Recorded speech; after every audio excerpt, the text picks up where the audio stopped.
بسم اللہ الرحمن الرحیم۔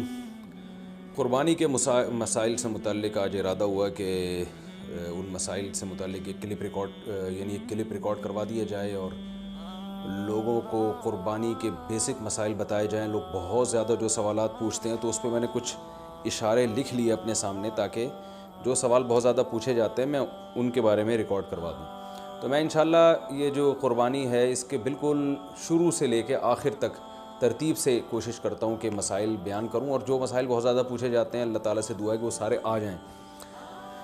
تو پہلا سب سے بڑا مسئلہ یہ ہے کہ قربانی واجب کس پر ہے۔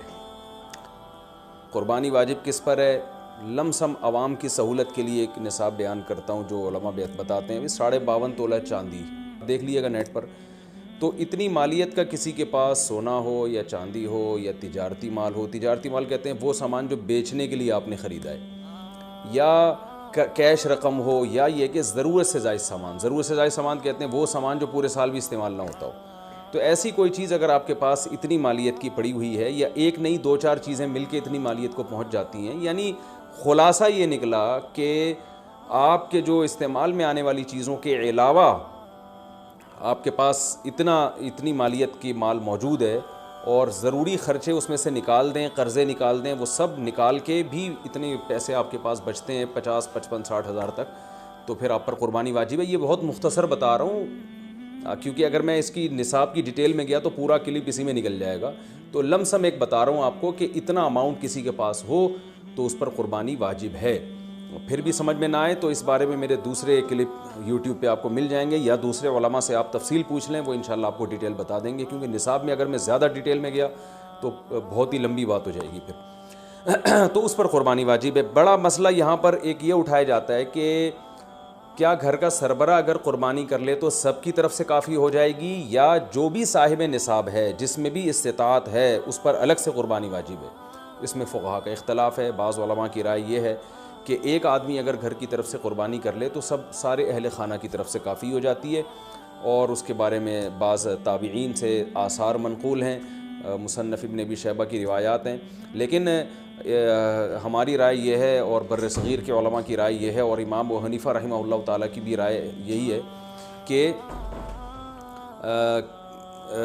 کہ ہر شخص پر الگ سے قربانی واجب ہے اگر وہ صاحب نصاب ہے۔ اور اس کی دو دلیلیں بہت مضبوط ہیں۔ سب سے مضبوط دلیل رسول اللہ صلی اللہ علیہ وسلم کی حدیث ہے، من وجد سعة لأن يضحي فلم يضحي فلا يقربن مصلانا۔ آپ صلی اللہ علیہ وسلم نے فرمایا جس کے پاس قربانی کی طاقت تھی اور اس نے قربانی نہیں کی تو وہ ہماری عیدگاہ کے قریب بھی نہ پھٹکے۔ تو اس سے پتہ چلتا ہے کہ جس کے پاس بھی اس طاقت ہے، تو اس میں یہ نہیں ہے کہ گھر کا سربراہ سب کی طرف سے کرے گا، تو یہ جو ہے ایسا نہیں ہے، بلکہ صاف الفاظ ہیں حدیث کے کہ جس کے پاس بھی استطاعت ہے تو وہ اس پر قربانی اس کو کرنی پڑے گی۔ اور دوسری دلیل یہ ہے کہ عبادات میں کہیں بھی ایسا نہیں ہوتا کہ ایک کی عبادت دوسرے کی طرف سے کافی ہو جائے۔ تو اس پر قیاس کا تقاضا بھی یہی ہے کہ جب اسلام میں کوئی بھی ایک عبادت دوسرے کی طرف سے کافی نہیں ہوتی تو یہ کیسے ممکن ہے کہ قربانی جو مستقل ایک سنت ابراہیمی ہے وہ ایک کرے اور دوسری کی طرف سے بھی وہ خود بخود ادا ہو جائے؟ تو یہ اس کا بھی تقاضا ہے۔ بعض حضرات یہ دلیل دیتے ہیں کہ حضرت ابو بکر اور عمر رضی اللہ عنہما قربانی نہیں کرتے تھے۔ یہ دوسرے مسئلے کی دلیل ہے۔ تو پہلا تو یہ ہو گیا کہ قربانی ہر صاحب استطاعت پر لازم ہے۔ بیگم کے پاس اگر زیور ہے اور اتنی مالیت کا ہے تو اس پر بھی قربانی واجب ہے۔ پھر وہ الگ بات ہے کہ اس کی طرف سے میاں اس کی پرمیشن سے کر دے، یعنی واجب تو اس پر ہوگی لیکن ضروری نہیں ہے کہ وہ خود کرے، اس کی طرف سے اس کا میاں بھی کر سکتا ہے اس کی پرمیشن سے، اجازت سے، اور میاں اپنی طرف سے بھی ایک کر دے اور بیگم کی طرف سے بھی ایک کر دے۔ یعنی گھر کے ایک فرد کرے گا اور سب کی طرف سے کافی ہو جائے، یہ نہیں ہے، بلکہ ہر فرد کو الگ کرنی پڑے گی۔ وہ الگ بات ہے کہ اپنے پیسے سے کرنا ضروری نہیں ہے، وہ فرد خود کرے یا کسی سے کروا دے۔ پھر جب کسی سے قربانی کروائے گا تو اس کو پیسے دے، یا جو قربانی اس کی طرف سے کر رہا ہے وہ خود اپنے پیسے استعمال کر لے تو بھی ٹھیک ہے۔ یعنی یہ بھی ٹھیک ہے کہ آپ کے جو ابا ہیں، آپ کے جو والد صاحب ہیں وہ قربانی کر رہے ہیں اور سب بالغ بچوں کی طرف سے کر رہے ہیں، پیسے کسی سے نہیں لے رہے تو بھی ٹھیک ہے، کوئی حرج نہیں ہے۔ یا شوہر بیوی کی طرف سے کر رہا ہے اور پیسے نہیں لے رہا اس سے تو بہت اچھی بات ہے، ایسا نیک شوہر اللہ میاں سب کو دلائے۔ تو یا بیگم صاحبہ کر رہی ہیں اپنے خرچے پہ اور میاں کی طرف سے بھی کر رہی ہیں، میاں سے پیسے نہیں لے رہی، تو سبحان اللہ، بہت اچھا لگا آپ کو سن کے، تو ہمیں بھی بہت اچھا لگا۔ تو یعنی پیسوں کا ہر ایک کا ڈالنا ضروری نہیں. اچھا یہ بھی ایک مسئلہ ہوتا ہے کہ بڑا بھائی کر رہا ہے سب کی طرف سے اور سب سے آدھے آدھے پیسے لے رہا ہے قربانی کے, وہ یا تھوڑے تھوڑے پیسے لے رہا ہے, باقی پیسے اپنی جیب سے ڈال رہا ہے, تو بھی ٹھیک ہے. یعنی جس کی طرف سے قربانی ہو رہی ہے اس کے لیے خود سے پیسے یعنی خرچ کرنا ضروری نہیں ہے, اس کی طرف سے اگر کوئی اور خرچ کر دیتا ہے تو بھی ٹھیک ہے, چاہے پورے پیسے خرچ کرے یا آدھے پیسے خرچ کرے. قرضہ لے کے بھی قربانی کی جا سکتی ہے, آپ کے پاس اگر پیسے نہیں ہیں تو آپ قرضہ لے کے کر سکتے ہیں, اگر آپ کو یقین ہے کہ میں یہ قرضہ بعد میں لوٹا سکتا ہوں. البتہ قرضہ کھا کے قربانی ٹھیک نہیں ہے کہ آپ نے کسی کا قرضہ دینا ہے, وہ مانگ رہا ہے, دروازے پہ کھڑا ہوا ہے, وہ دے نہیں رہے اور آپ اس کے پیسوں سے بکرے کاٹ رہے ہیں آپ, یہ ٹھیک نہیں ہے. یہ آخرت کے لیے بھی نقصان دہ ہے اور وہ بکرے کے لیے تو نقصان دہ بہرحال ہے ہی ہے. تو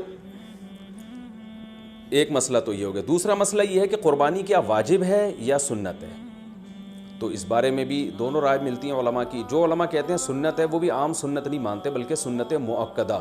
سنت مؤکدہ کا مطلب جو نہیں کرے گا قابل ملامت ہوگا, اور امام ابو حنیفہ رحمہ اللہ تعالیٰ کی رائے کے مطابق یہ واجب ہے. اور اس کی دلیل وہی ہے کہ پہلی بات تو یہ کہ عبادت ہے, اور عبادت میں احتیاط کے پہلو کو ترجیح دی جاتی ہے, کیونکہ احتیاط اسی میں ہے کہ اس کو اگر واجب قرار نہیں دیتے تو بہت سے لوگ قربانی کا فریضہ چھوڑ سکتے ہیں اور اس بات کا خطرہ موجود ہے کہ قیامت میں ان کو گناہ نہ ملے. تو اس لیے احتیاط کے پہلو کو ترجیح جائے گی. اور مضبوط دلیل امام حنیفہ کی قرآن نبی صلی اللہ علیہ وسلم کی وہی حدیث ہے, من وجد سعۃ لأن یضحی فلم یضحی فلا یقربن مصلانا. آپ صلی اللہ علیہ وسلم نے فرمایا جس کے پاس قربانی کی گنجائش تھی اور اس نے قربانی نہیں کی وہ ہماری عیدگاہ کے قریب بھی مت پھٹکے. آپ صلی اللہ علیہ وسلم 10 سال مدینہ منورہ رہے, ہمیشہ آپ صلی اللہ علیہ وسلم نے قربانی کی. بعض حضرات یہ دلیل دیتے ہیں کہ حضرت ابو بکر اور حضرت عمر نے قربانی نہیں کی اپنے دور خلافت میں, اس سے پتہ چلتا ہے کہ قربانی واجب نہیں ہے. تو یہ دلیل اس لیے درست نہیں ہے کہ حضرت ابو بکر اور حضرت عمر رضی اللہ تعالیٰ عنہ مسکین تھے, غریب تھے, اگرچہ مسلمانوں کے خلیفہ تھے, لیکن یہ ان کی ایک کوالٹی تھی کہ اتنے لاکھوں مربع میل کے مالک ہونے کے باوجود وہ پیون زدہ کپڑے پہنتے تھے. تو صاحب استطاعت پہ قربانی واجب ہے. یہ دونوں حضرات بڑے تھے مگر قربانی نہیں کی انہوں نے, جیسے کہ روایت میں آتا ہے اس کی وجہ استطاعت نہ ہونا.